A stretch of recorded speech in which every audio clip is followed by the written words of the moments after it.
Welcome back to the Fuel Your Legacy podcast. Each week, we expose the faulty foundational mindsets of the past and rebuild a newer, stronger foundation essential in creating your meaningful legacy. We've got a lot of work to do, so let's get started. As much as you like this podcast, I'm certain that you're going to love the book that I just released on Amazon, Fuel Your Legacy, The 9 Pillars to Build a Meaningful Legacy. I wrote this to share with you the experiences that I had while I was identifying my identity, how I began to create my meaningful legacy, and how you can create yours. You're going to find this book on Kindle, Amazon, and as always on my website, samknickerbocker.com. Welcome back to the Fuel Your Legacy show. And we are super excited for today. I just met this incredible woman last week, I think. This was very, very recently. Was connected by another friend. And as soon as we started talking, I knew instantly, man, I want to have this woman on the podcast because she has so much life to share. And more importantly, for me and the purposes of this podcast, she's at a point where, at least for right now, she's decided who she wants to be and how she's going to move forward in her life. And I think that is a crucial and key point in somebody's life. And so I want to share that with the world because I see the value in how do you come to those decisions and what does that look like moving forward? And what's the difference in like living in somebody else's shadow versus choosing to step into your own light, your own power, and your own fulfillment and say, I'm here to show up as God made me and what my purpose is, rather than sitting in the background waiting for my turn.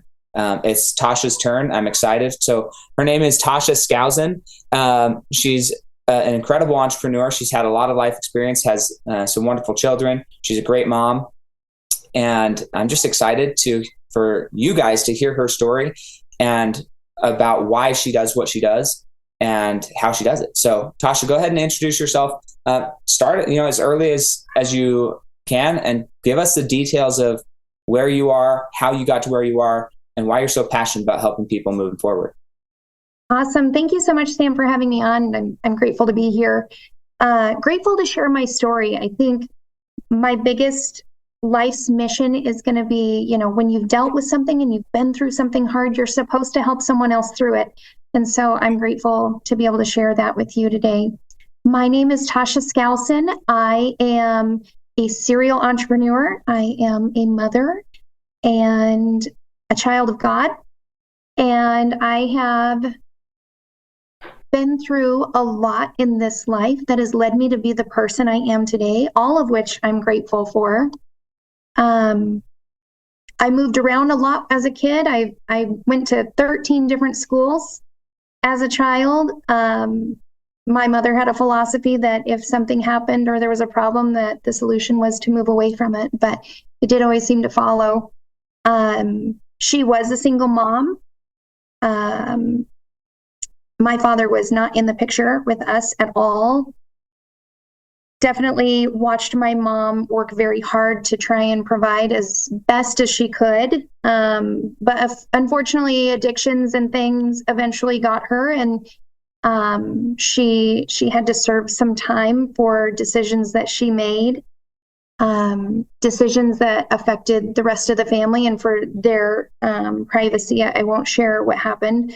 But I will say that those decisions caused me at a very young age to have to fend for myself, to learn to work hard. And on these moments where she wouldn't be home, she would leave the house for days and weeks at a time, leaving my sister and I to fend for ourselves. I'm about 4 years older than my sister. And this started when I was about 12 years old. And so she would leave us for, days and weeks at a time. And I remember I was in 9th grade, so I would have been 14 years old. And I had a little sister here who was 11 years old. And my mom had been gone for about 4 weeks at this point. No idea where she was. Lights started turning off in the house. So we would have, dinner by candlelight. And I would tell her, oh, we're just being romantic and try and make it light. And then the water got turned off. And so we would make it a game, and we would, lather up and go run through the neighbor's sprinklers to be able to shower in the morning. And then one day an officer came and asked us to leave the home. And so I remember thinking, I don't know what I'm supposed to do here. I'm in ninth grade. I don't know how to take care of my sister. And so I remember gathering up as much as I could for her, and then going to my room and just kind of looking around the room and seeing all the belongings that I had had, pictures from my father, who I hadn't seen in, I don't even know how long at that point. It had been a very long time. And little collectibles, the music that I would listen to, all the CDs that I'd listen to drown out the sounds of my home, and clothes. And I packed up a backpack, and that was it. I had to leave everything behind. And I took my sister to one of her friend's house, and I explained to the mom there that we were having some hard time, and asked if my sister could stay there and that I would pay her way. And she lovingly agreed, grateful for wonderful people like that. And I went and stayed behind my job at McDonald's, slept behind the dumpsters. And that led me to having to get more jobs. So I worked 3 jobs through high school. I was still trying to do great things, still had straight A's, was still set to graduate early, was captain of the cheer team. Nobody knew what was going on because I was really good about just, putting my head down and getting to work. And it would be a day of school and then cheer, and then I would go to my first job where I made sub sandwiches, and then I would go to my second job where I got changed in the bathroom and would work all night. And then I would go around the back and I would sleep behind the dumpsters so that, I had a place to stay. And then I'd wake up the next morning and I'd go shower at school and do it all over again. And then I was a hostess at Perkins on the weekends. And that went on till I was about 17. And at that point, my mom had been caught, and she went to jail for a very long time because of some of the things that happened and decisions that she made. And so at the young age of 18, I went ahead and adopted my sister.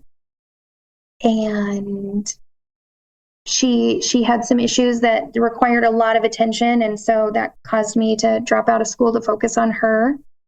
And I spent that time just giving her what she needed. And also in that meantime, got married, and just really focused on everyone else's needs. And it was always about, making sure everyone else had their mask on before I was able to put mine on. And I throughout my, 19-year marriage, I don't know if I ever really got to put on my own mask. I was always worried about putting on everyone else's. But she's doing wonderful. She lives in California. I'm so proud of her. She's such an amazing person. And went about, life, didn't really worry about going to school. That just wasn't the focus, because as soon as she turned 18, I had a son 6 days later. And so I jumped right into, parenthood. And when I looked at him, I did look at him and say, I never want to give him a reason not to succeed, or for him to use me as an excuse. So I went and got my GED, and I was really proud about that. And then that led us to, moving around the country with my ex's job. So we lived in California and New York and Missouri. And then we did end up moving back here to Arizona. And it was about year 15 when my marriage unfortunately started to fall apart. There were decisions made from the other party that were not congruent to a healthy relationship. And that's when I think a lot of, it became very difficult, because there was no accountability, personal accountability, or personal ownership of those decisions. It was always a transfer of problems and transfer of blame, and that wore on me. And so in 2022, I made the decision to end my 19-year marriage. And that was one of the most difficult things I've ever done, because I have 3 children. And I knew that I needed to be a better example of what love was supposed to look like and the level of what is okay to tolerate from someone that you love and somebody that is supposed to love you back. And so one of the questions I had to ask myself before making that decision was, what is my limit? Where is my line? And that line had been crossed so many times, it became a blur. I just had to then make the decision to make the move and do what I needed to do. And so I did. I left in 2022, and we filed for divorce. And since then, I've been focusing on growing my business. I'm the owner of Olive Cleaning Co. We offer commercial janitorial services and residential cleaning services. I finished my bachelor's degree in business management with a 4.0. I'm pretty proud about that. Got a human resource certificate. And throughout, this time frame of being in this career, was lovingly accepted by the University of California as someone on their advisory board who audits their entrepreneurship classes. And a lot of that hard work has been rewarded, I think. And now I'm just focusing on being the very best mother I can be and focusing on giving my employees the best work environment that they can have and trying to grow a business and leave a legacy for my children.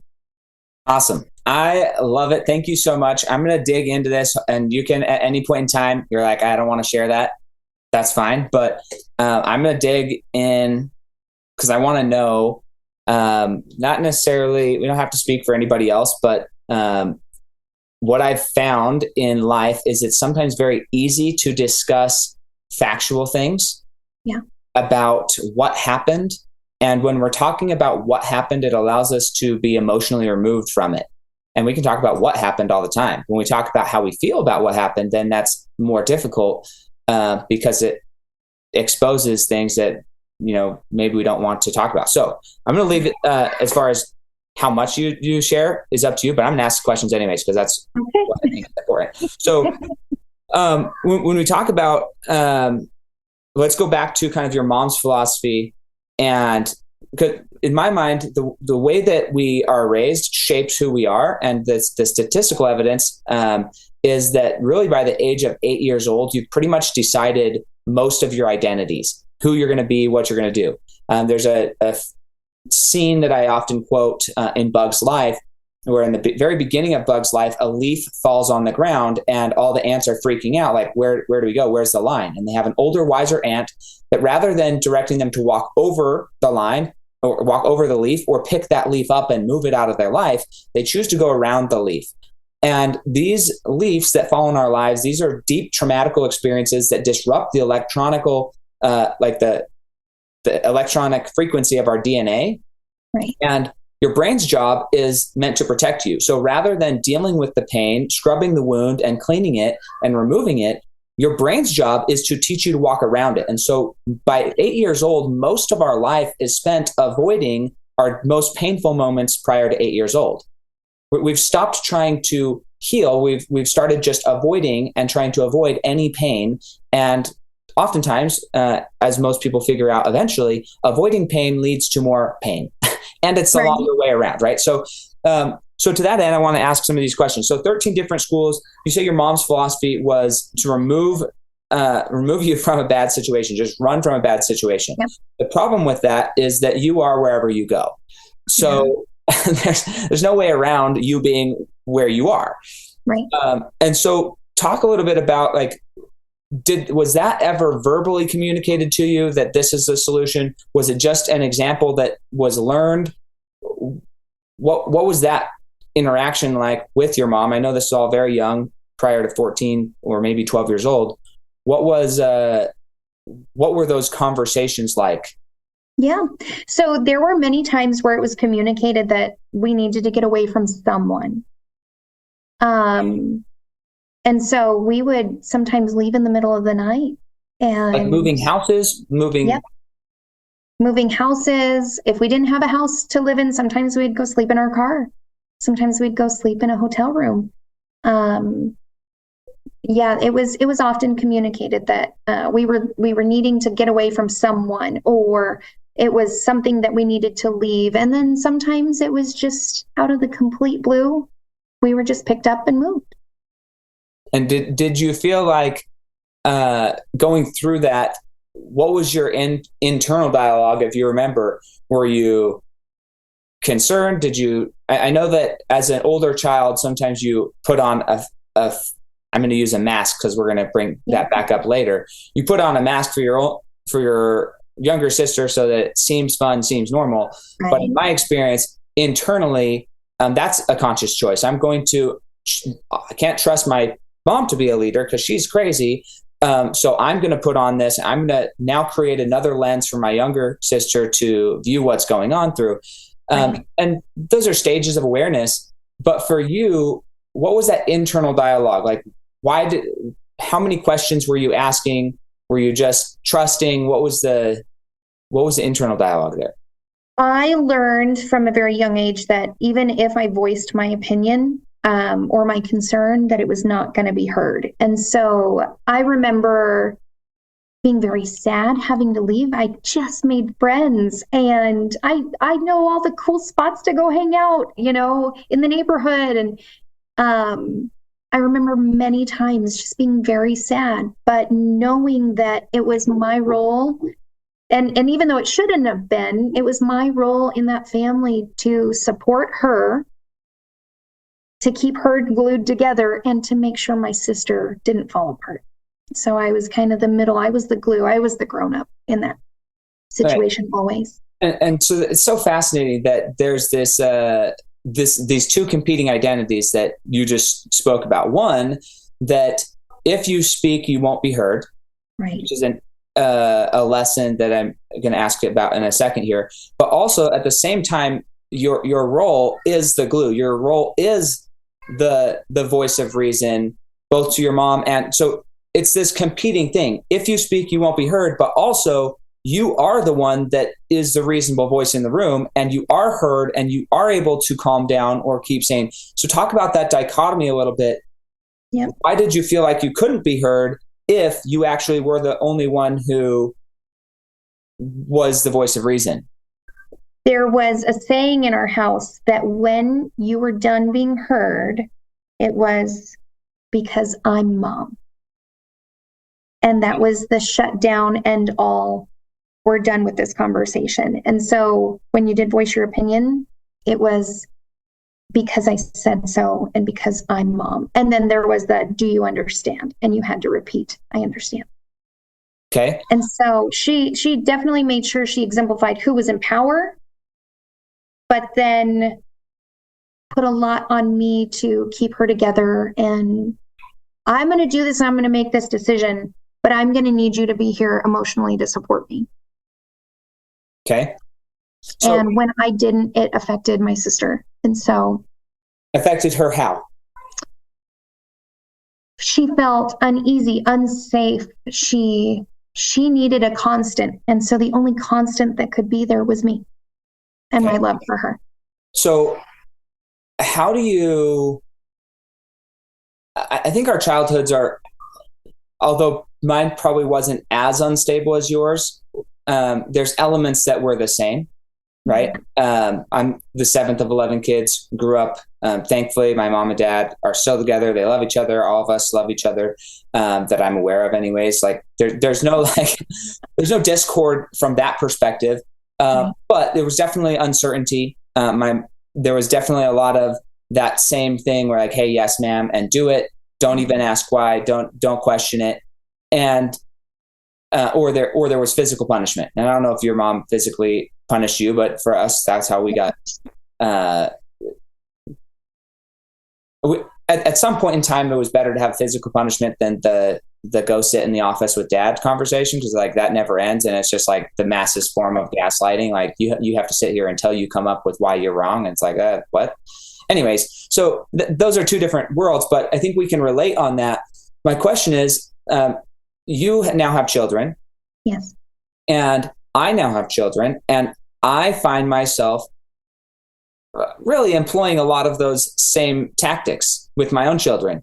And there's this question of like, well, is that healthy? Is that the right way of doing it? And I still am of the opinion I love how I turned out. So yeah, it's the right way, right? So yeah. And I think that there's a lot of trauma that I don't even know if I would call it trauma. It's trauma when you're a child because you don't understand. But once you become an adult, then you start being responsible for your children. There is a point where it's like, you know what? Even if I tried to explain this to you, I have 30 years of experience of why this is the case. I cannot relay 30 years of experience to a 5-year-old child who's just going to keep asking why. So the answer actually is, because I said so, do it. There's no exceptions. Don't ask why. You'll figure it out. And I think that for me, I didn't discover and really give my mom and dad the grace that they deserved in those circumstances until I had my own kids. And I was like, you're right. You have all this knowledge, all this information as an adult, all this experience. And at the end of the day, none of it is relative to your child because they don't understand. And they're like, for them to understand pain, for them to understand certain things, it's like, it's not going to happen. But if we don't teach them that there's actual boundaries, and sometimes you do just have to listen, sometimes you have to do it first, then I feel like that actually has damaged our society when we've swung the pendulum so far from the not being heard to the everybody's voice matters. And if you want to pretend you're a little animal at 6 years old, then we should get you a litter box. I think that's the whole, like, what the hell's going on? And so I'm just curious from your perspective, now that you're an adult, now you have children, how do you balance that act? Because now you're in your mom's role, doing better, more kind, more loving, more aware. But how do you balance teaching those valuable lessons in a more healthy way? I love that question. Thank you. So I remember in the midst of the most difficult moments when I was raising my sister, I said to her something that I have thought about almost every day of my life since she was having a very hard time, and she was frailing about and punching and kicking and crying. And I wrapped my arms around her and I said, I'm not going anywhere. So you can push me away all you want. I'm staying. And I pulled her back and I said, Ashley, at some point you have to make the decision to use everything you've been through as an excuse to keep making the decisions you're making, or as a reason to be better. And I think that's that fork in the road, right? We can use it as an excuse or a reason. And for me, I'm lucky enough to say that I made very, very conscious decisions to take the road less traveled by in my side of the family, break the cycle. And I am so grateful for the example that my mother was, because she showed me the type of mother that I did not want to be. Mm-hmm. And so I have taken that other road with my children. Yes, there are moments where they're not going to understand. And instead of saying, because I said so, I take the approach, why does mom give you rules? Why does mom make these decisions? And they know there are reasons, and they will always respond with, to keep us safe and to keep us healthy. So know that if mom says something and I'm not going to give an explanation, that it is going to fall within one of those two realms.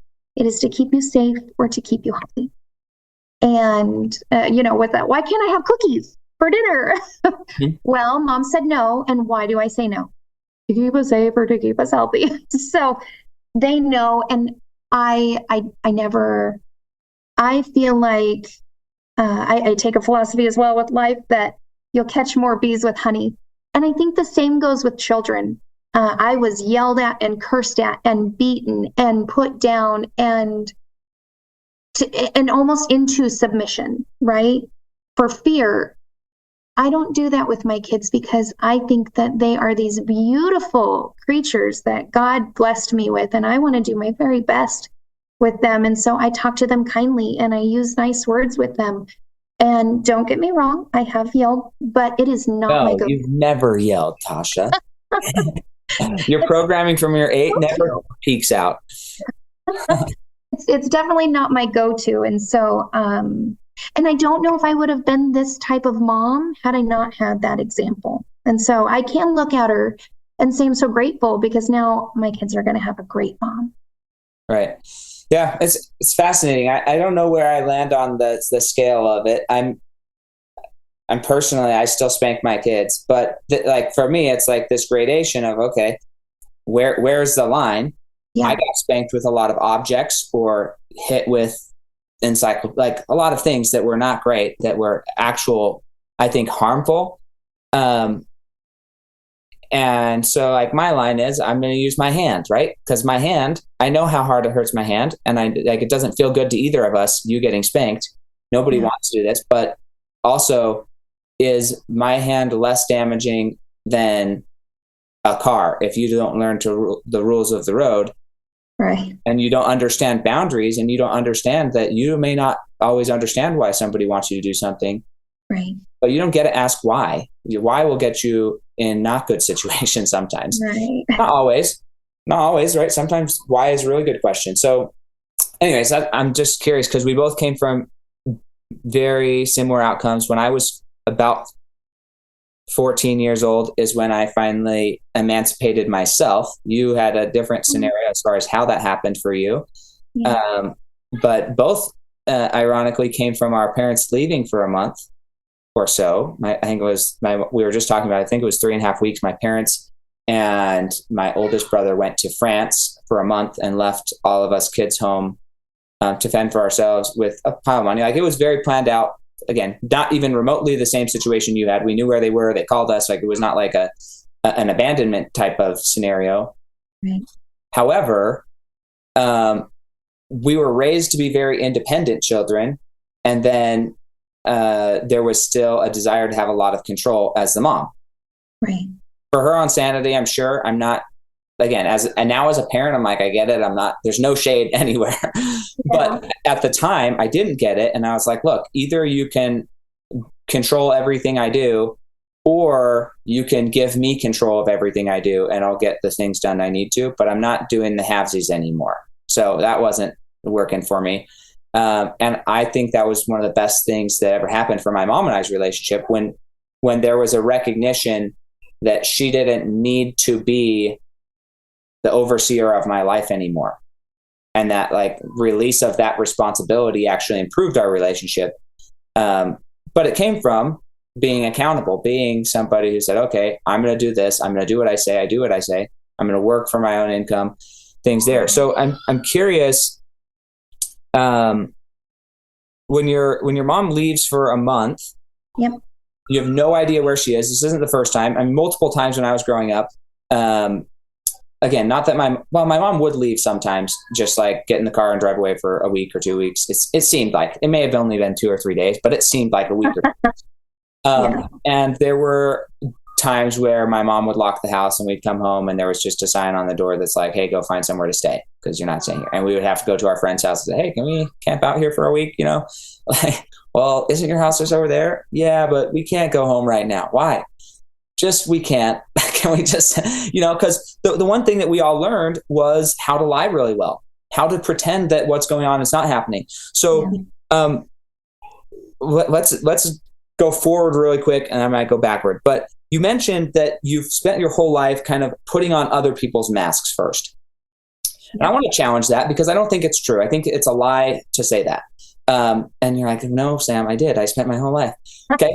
But I would say that the way that you masked all of your own pain was using other people as your mask, pretending that everything you learned at a young age, how to always have a mask on so that nobody knows what's really going on. I learned the same lesson, right? Like by the time I was 12, 13, 14 years old, like even if I got hit or beat or bruised or anything, I was never going to say anything happened at my house. I know instantly you make up the coolest story about what happened and it's never going to happen from your parents. It's never going to happen at home. That's not where crap happens because CPS got called on our family multiple times growing up. Like we learned from a very young age, the crap doesn't leave, And so I would say that you put on that mask early and that mask lasted a long time. So my question, I guess, is when did you realize that you were masking your own pain, and that you're now coming aware, because you learned the lesson early on that if I speak, I'm not heard. Right. But there's no way that you don't carry that into your relationship. And then 15 years in, maybe that's when you realize, man, I still am not being heard. Or maybe you realize it sooner. I'm just curious, like, at what point do you realize that this mask of I'm going to pretend everything's okay, I'm just going to make everything okay because I can do that, it's my control, I can make things okay. When does that come into play and marry the fact that, man, I'm still not being heard, I'm still not being treated the way I want to? Right. Yes, I can make everything's okay. And now the way of making everything's okay means to acknowledge that I haven't been okay. And that's the hardest part sometimes, is people acknowledging, I haven't been okay. I've been pretending to be okay, but I'm not okay. So talk about that circumstance. Like what was happening? What was happening in your relationship that 15 years in, you start to come to this realization? Because you stayed in for 4 more years, right? You didn't just like, oh shit, I'm in prison, this sucks. You just like, I'm going to camp out in prison for 4 more years and see if I can make prison tenable. And it's like, no, at what point do you like, I'm pushing back here because I want to know, people need to know these, although not everybody's in an abusive relationship with their spouse, most people are in an abusive relationship with something, whether it's their phone, Netflix, their health, whatever it is. They don't know how to say enough is enough. And saying enough is enough has to acknowledge that what's been happening, all the crap we've been lying to people about, actually wasn't good. And that's an ego thing. So I just want to know, like, what was going on? How did that come to the point where it's like, I got to figure this out? I think there were moments in life. So right before I got custody of my sister, I realized I'm still hurting from all of this. And that took me on a path of discovering faith. And I sought counseling. I thought to myself, how on earth can I help her through what she's dealing with and her feelings with our mother if I still have feelings? And so I did do counseling for a while and tried to work through how I was feeling about that and about her. And then I realized at a certain point, because I didn't grow up with religion in my home, the only time the Lord's name was mentioned was when it was in vain. That was my religious experience as a child. Better something than nothing, right? I did realize at a certain point that I could not have hate and love in my heart at the same time. And that was a paradigm moment for me when I realized that I was carrying a lot of hate and just disguising it with, just everything's great, everything's good. When I learned that I couldn't have both of those things, I chose love. And I chose forgiveness. And that was not an easy thing. Recognizing that in myself, because I thought I was this nice person. I thought I do all these good things for everybody else, but then realizing that I truly was very angry inside. So I turned everything I couldn't control over to God and discovered faith and learned to put a lot in his hands. And that freed up so much of my soul. I did go from, living behind my job to living with my ex-husband's family and then getting married.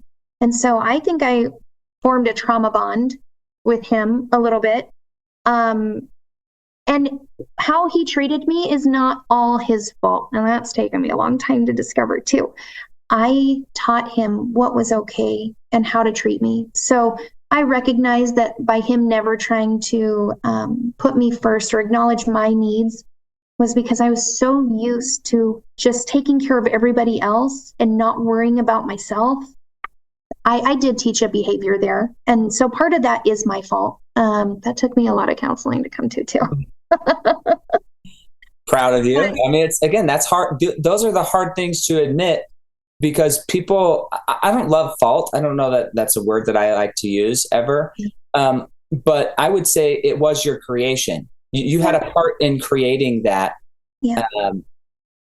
And to acknowledge that it's the most damning thing and also the most freedom thing to recognize, like, oh, I created this. I can now go create something else. Yes. I can create whatever I want once you realize that you were the one who created. Yeah. Now, don't get me wrong. He had his own choices and made a lot of bad ones. And I hold responsibility there. But I can recognize that I could have done things a little different that would have allowed me to be treated differently. And so what happens 15 years in that you're finally saying, okay, this isn't the way I want to go? Because we talked about other mentors that you had earlier in to this process. I mean, 2004 is when you're talking about. That's 20 years ago. Yeah. And so that's when you're how I thought you were only like 35 or something. So you're so sweet. Now I'm turning 38 this year. 38. Still, you're young. So 2004, you're 18. I mean, you're 18. So you had good mentors, Ed Milet, Jamie Viola. Like, you had good connections. You were surrounded by people who, I mean, although they aren't today who they were then, right? They were still growing and developing 20 years ago. They've come a long way, but you had great people around you. Yeah. That helped support something powerful. Yeah. What was happening 15 years ago that helped you make that paradigm shift? The paradigm shift. 15 years into your marriage. About 6 years ago, sounds like.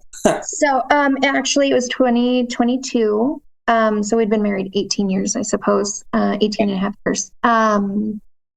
So my ex had an affair. Okay. And she was much, much, much younger than me. Almost the age of our marriage. Okay. And that was a line for me.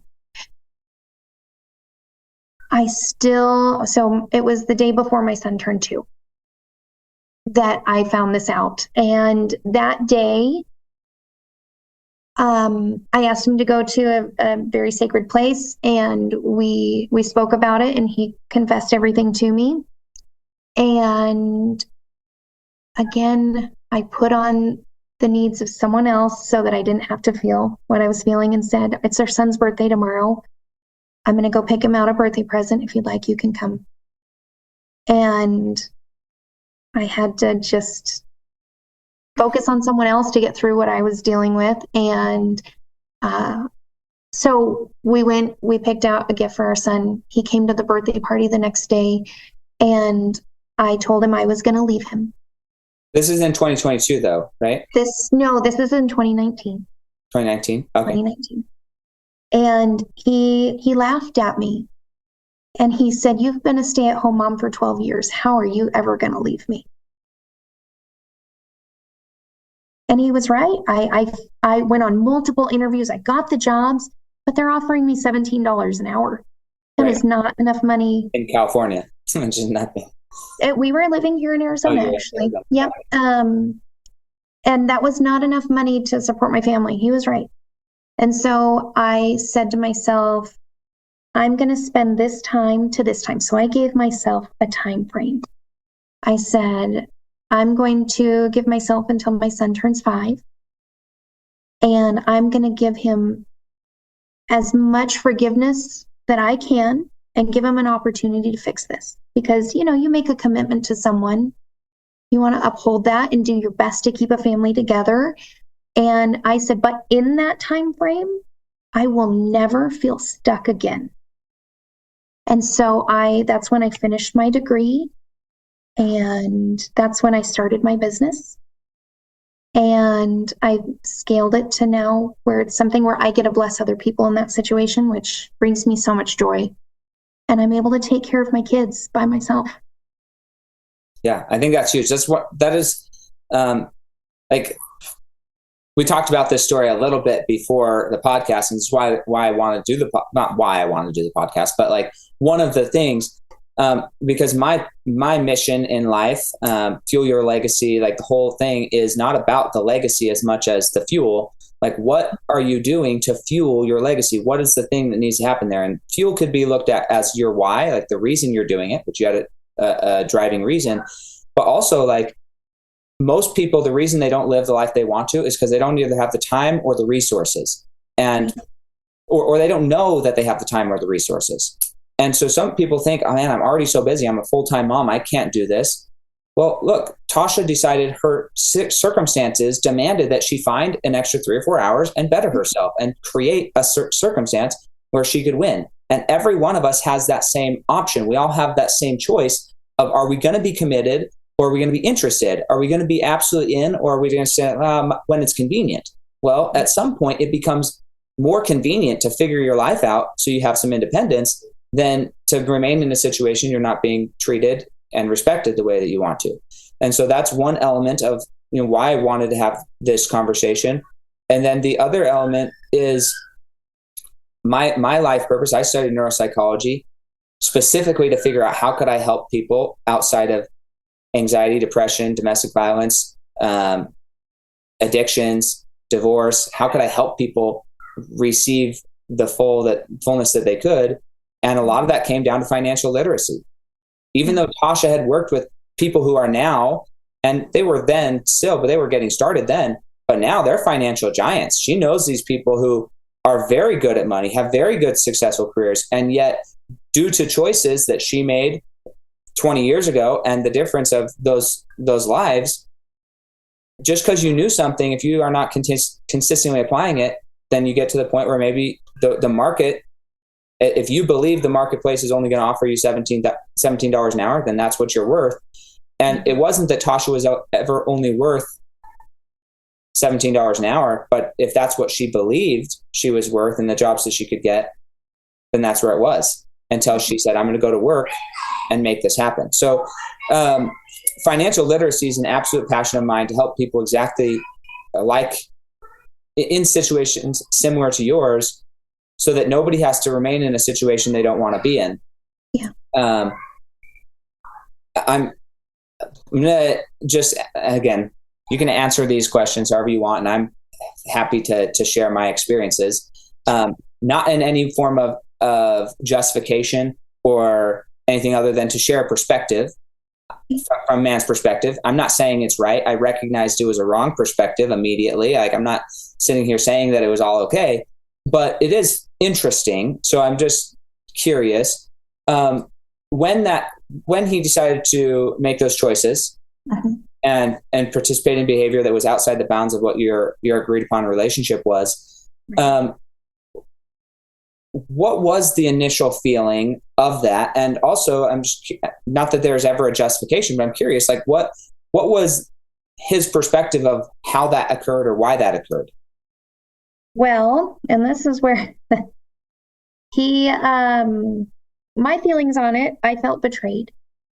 I gave up big career goals that I had to support him in his career and follow him all around the United States and become secluded and isolated for very long periods of time just so I could support him. I gave him 3 beautiful children, most of which were over 9 pounds, all the way up to 11 pounds. Big baby. And his justification was that I was not pretty enough, or my body did not look the way he wanted it to. It was always, well, I wouldn't do this if you looked better. I wouldn't make these gaslighting choices. And diminishing value of the circumstance. Yeah. Yep. Because he couldn't call on anything about me being a mom. If there was one thing I was confident about, it was I'm a good mom. Our house was always perfect, but he'd come home, and if I had been, with the kids all day and doing homework and, running around and doing school projects, but if I hadn't showered to look really good for him when he got home, I had not succeeded in anything else throughout the day. Well, you couldn't do the one thing I asked you to, which is look good when I come home. But I did this and this and this and this. It doesn't matter. I didn't ask you to do those things. I asked you for one thing. Yeah, just ignore our children. Yeah, okay. It was always turned back on me. And I started to believe it. Yeah. And when I recognized that I was starting to believe that I wasn't enough, I had to make myself become enough. I had to grab down that mask with that oxygen and put it on and say, I love everyone around me, but I need to start taking care of myself because I'm losing myself.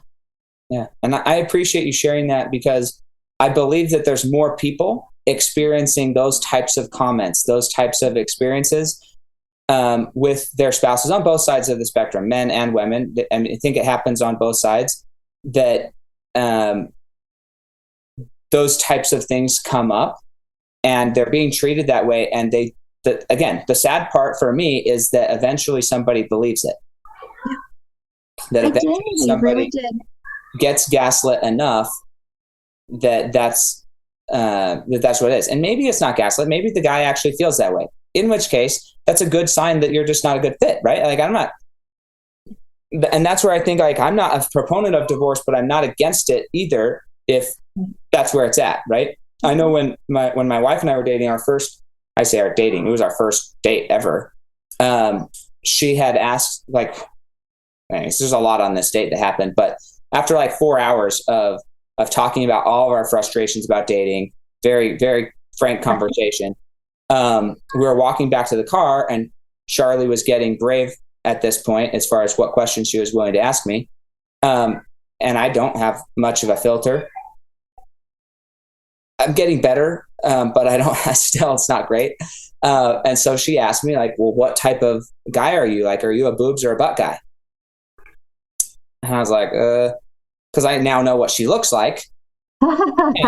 and my previous experiences with the female body was basically pornography, which is not really accurate anyway. So like I knew anything about what I was saying? Not really. But again, the reason I bring this up and the reason I share these things is not for anything about myself, but to help other people recognize these are things that are happening in our world. They're part of our lived experience. And if we ignore them and we pretend that they're not there, then it only causes further pain. And so at the time, so she asked me, I was like, well, how honest do you want me to be right now? And she's like, well, what do you mean? I was like, well, do you want me to tell you what you want to hear? Or do you want to tell me, like, how I actually feel? Because I can water it down and you'll feel great, or I can tell you what's the truth.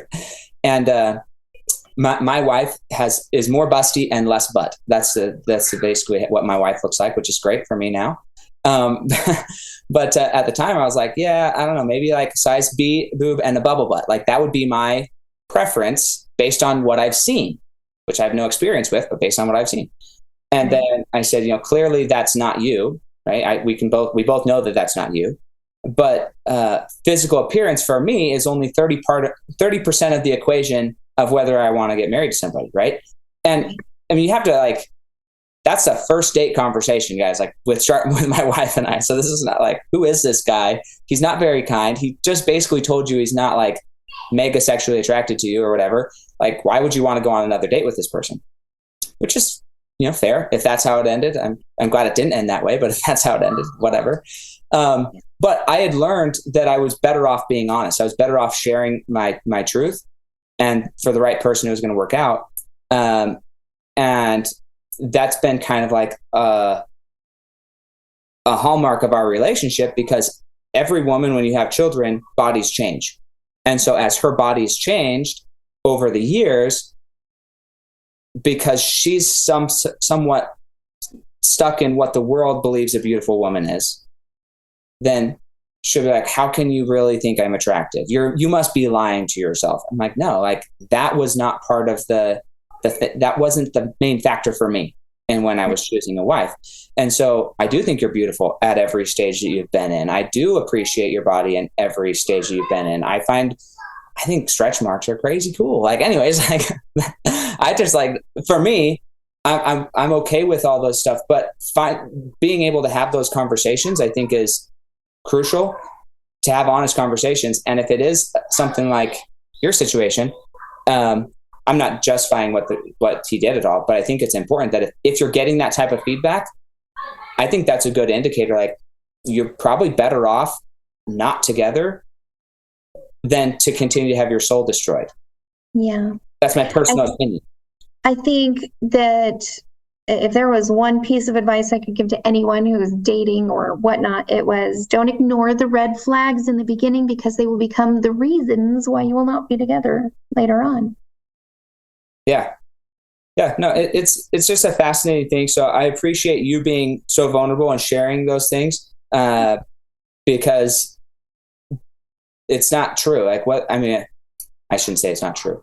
Beauty's in the eye of the beholder, right? And so if the person says whatever, then they're going to say that. I can say that it's been fascinating to me to see the reasons in my own life. I'm not a perfect person, and I don't pretend to be, but in my own life, the times that I never understood this person or why they would do something, and then once you get put in certain circumstances, certain mindsets start to make sense. Or like you can at least track how somebody thinks. And that's a weird thing to realize the humanness in all of us. Like, even though you may think I would never do that, the moment you think I would never do that and you start judging somebody else for doing that, I feel like it's not too far away before you experience their mindset. And then you're like, oh, okay. I have definitely learned a lot of things going through a divorce. And let me tell you, I would be very different with anyone going through that as well. Yeah. Like not ignoring them, giving them love, treating them like a human. Yeah. So like, it's just, why did you get divorced? Why didn't you work harder? Why didn't you, like, there's all these things. It's like the moment you start throwing shade or energy, negative energy to a certain thing, I feel like it's God's habit to just be like, I need to show you the other side of this coin, because a big part of my life, at least, is learning how to experience more charity and grace and compassion for people. And a lot of that compassion comes from understanding, right?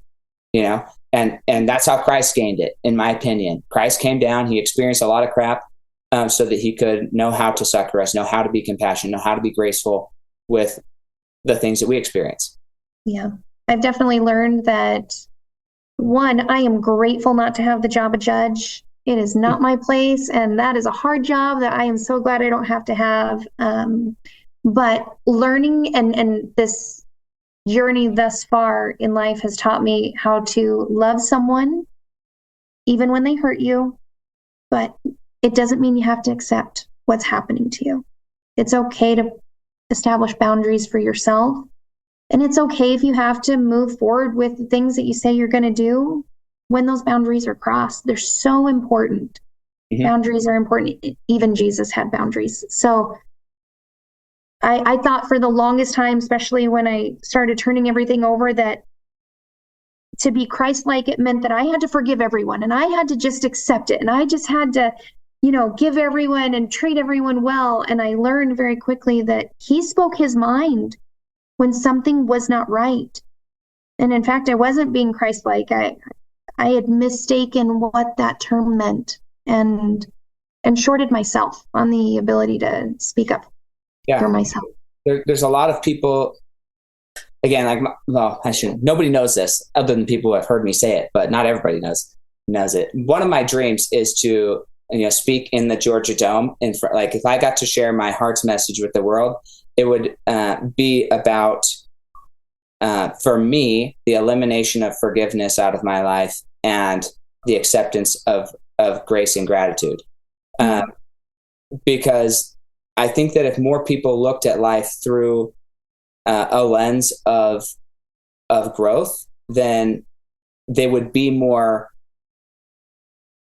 loving and compassionate towards others. And that's what I would want to share with everybody in the world at any point in time. Like, how do we be more like that? And I think that the Christ-like thing comes up because there's also false humility, where, just like what we've been talking about, you put on your own mask, pretending that everything's okay, pretending that you're humble, but you take that everything being okay as a badge of honor. Like, hey, everything's okay. I got through a lot of stuff and everything's okay, rather than recognizing the actual pain that exists.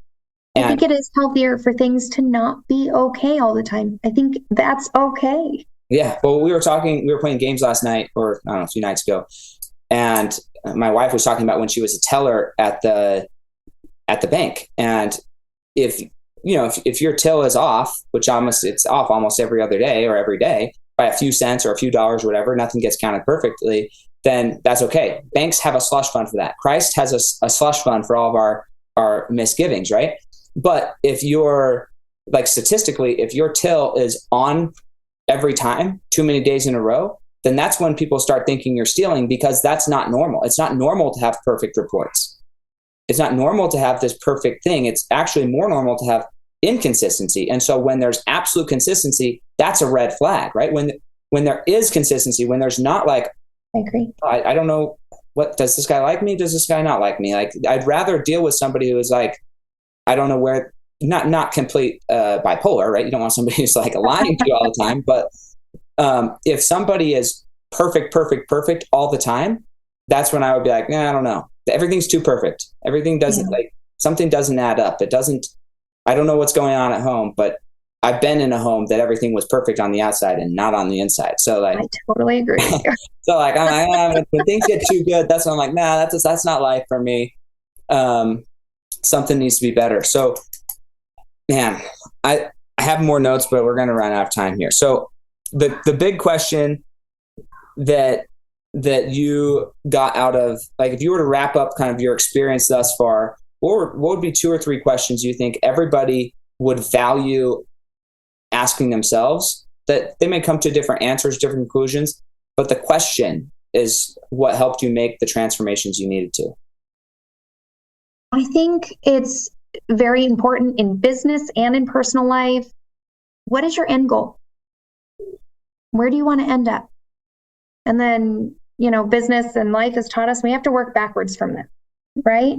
Whether it's financials or, business or fitness goals, it's applicable to everything. What is your end goal? So that would be my first question I would ask. And I would ask,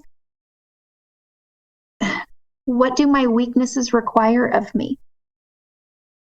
Where do I know that I'm lacking, and what do I need to focus on? And you got to do the hard things. If you don't do the hard things, you never improve. You can't keep working on the things you're good at. So what do my weaknesses require of me? And am I proud of who I am?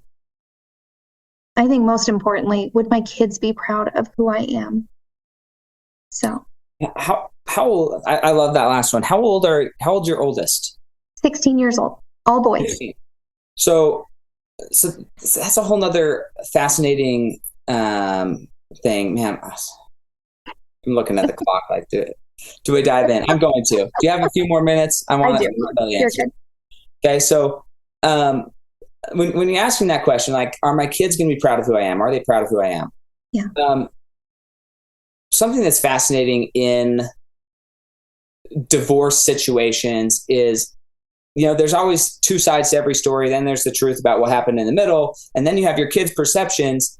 At what point, because there's maybe you're proud of who you are as a mother, but maybe not showing up the way you want to be in a relationship, and you want to give them a good example. At what point do they start recognizing that you are either out of integrity or maybe, I don't want to say intentionally being mistreated, because that's maybe not the right word, but you haven't quite left the situation because there's a belief in society that it's better if you stay together. It's better if you figure it out. It's better if there's a two-parent household. That better love if you get to stay with the mom and dad and raise the family together. And there's a lot of people, I mean, statistics are astounding, honestly, that women age 55 plus are the highest filing divorce cohort in America. So it's like, because the kids are all grown. No, it's really that. After the kids have grown, that's when they say, I'm finally out. And because there's this belief that it's better to have your children be raised in a marriage, right? But I think I'm not an idiot, right? I feel like I was aware pretty young that things were not good in my household. Oh. Even if on the face it looks good, kids understand energy, or at least they feel energy, even if they don't know what's going on. They know. And so, like, your son, he's 16, but he probably knew when he was 10, he probably knew when he was 9 that things were not okay. And so at what point does staying in a marriage actually cause more bad example than saying, hey, no, I'm actually going to remove myself? So, and how do you then transfer that to the children? Because in a lot of cases, better or worse, when they're sides picking and villainizing of the other spouse, then it's like, it just gets messy. So how did that happen? How did that deal with in your own family? So unfortunately, the things that happened to me were very public. They were done in front of our children. So they did see and they did hear. There was a pivotal moment for me where he said something to me about how I looked, and it made me sad, and I started to cry. And he said to me, he said, "Can you go in the other room and act like an adult, compose yourself, and when you can stop crying, come talk to me like an adult." And so I walked into the other room, and my son followed me. And he said, "Mom, I just want you to know I'm never going to treat my wife that way." And that for me was, they see, they hear. And it's not that I was worried about them thinking I was weak. I was worried that I have 3 sons here that need a good example. And while I think individually he's a good man, we were not being good together. Sure. I knew that they were seeing things that they shouldn't see. I didn't want them to emulate the things that were happening in their fathers and my marriage. I didn't want them to be like that. And so that was definitely a big deciding moment. I promised myself that when I left, it would not be an emotional decision. We were okay. Mm-hmm. We were getting along. I was in the middle of, I came back and he had love bombed me, which is what kept me there for so long, because it would be really bad and I'd say, "I'm done." And then he'd love bomb me for a certain amount of time. And then I'd think, okay, I can keep doing this. It's not as bad as I think. And then it would get bad again. And that was the cycle for all of the years we were together. That's an abusive cycle for you listening, guys. Yeah. That's happening in your relationship. It wasn't good. And if it keeps happening again and again, it's not going to ever stop. Right. But when I did decide to leave, I sat them down. We actually sat them down together. And we let them know we love each other. We're just not good together. And I think that we're going to be better parents for you guys separately. And I've made it a promise that I don't speak poorly of their father in front of them. I think that he is a good dad and he loves his children and they love him. And I don't ever want to ruin that. Now, what he does and says and is, I no longer am trying to cover up. Right. And maybe that's important too. I used to try and pretend, like, even to the kids, like I would do with my sister, everything's okay, don't worry, look over here, look over here. Yeah, he didn't mean that. He's really just kidding. It's like, no. Yep, exactly. I no longer make excuses for him. I no longer make excuses for anyone in my life. I let them be accountable for their own decisions, and that is freeing. Yeah, and it's freeing when you get to do that for yourself and not make excuses for yourself either, and say, okay, this is the thing. So, man, thank you so much. We got into a lot today. I appreciate you being so open and vulnerable, and sharing the things that are inside, that are more than just the circumstances, but the thoughts and feelings about them. But I really believe that that's where there's a lot of people who are struggling in that experience. Yesterday was my wife and I's 8-year anniversary. And happy anniversary. Thanks. And one of the things that we were fortunate to have, just because of habits, was we journaled pretty much most of our dating experience. And so I've been working on this gift for her for like 3 years, and it still wasn't finished, but I finally was like, I just need to give you it a little bit. I tried to lift off all the text of our journals and not scrapbook them, but turn it into an actual book with pictures of like what we were doing and the experiences we had. But it's fascinating to go back and read through those initial experiences and the thoughts and the feelings and understanding who we are. One of the things I did when I was dating my wife, because I'd been journaling since I was 8 years old, almost daily, a few times missing it, but almost daily, is when we were dating, I said, hey, here's my journals. I want you to read these, like all the crap, all the things that like everything that I've ever done that I'm not proud of that's in my journals. I want you to read it because I want you to have a full, as full of representation of who I am, all the good, the bad, and the ugly, that I am. And when she asked me when we were dating, like, what are you looking for in a wife? And I was like, honestly, somebody who can accept me. Like, that's wonderful. Like, I'm not too picky, right? Like, I know I'm not perfect. I assume nobody else I marry is going to be perfect. I'm not looking for anybody perfect. I'm looking for somebody who can handle the fact that I'm not perfect and is willing to grow with me, because I'm trying to grow. I'm trying to be better, but I know I'm not there. And if the standard is to be perfect before you ever get married, I'm never getting there. And two, anybody who thinks they are, they're going to be severely disappointed when they find out that this person they married was a human as well, and they have human tendencies. And you're like, oh, that sucks. So I really, really appreciate you being open, vulnerable, sharing your story. I'm excited for the chance to meet you in person and to speak at the same event with you here in a few weeks, and potentially use your company. We'll see how that goes. In a little tiff with my cleaners right now. I'll explain that later. But yeah, I'm just so grateful. If somebody wanted to follow you, get to know more about you, or learn from you, if they're in Arizona, be part of your company, where would they go? Where would they interact with you best? You can find me on Facebook. My name is Tasha Skousen. You can find me on Instagram. It is at I am Tasha Skousen. And those are the best places to get a hold of me, for sure. Okay. And then we'll wait for the movie of your life. I wonder who I'll get to play it. Eagerly anticipating the movie of your life. I love a good comeback story. We need There are big things in store. Yeah. Big things are happening.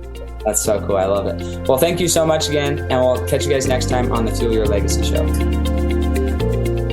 Thanks for joining us. If what you heard today resonates with you, please like, comment, and share on social media. Tag me, and if you do give me a shout out, I'll give you a shout out on the next episode. Thanks to all of those who've left a review. It helps spread the message of what it takes to build a legacy that lasts. And we'll catch you next time on Fuel Your Legacy.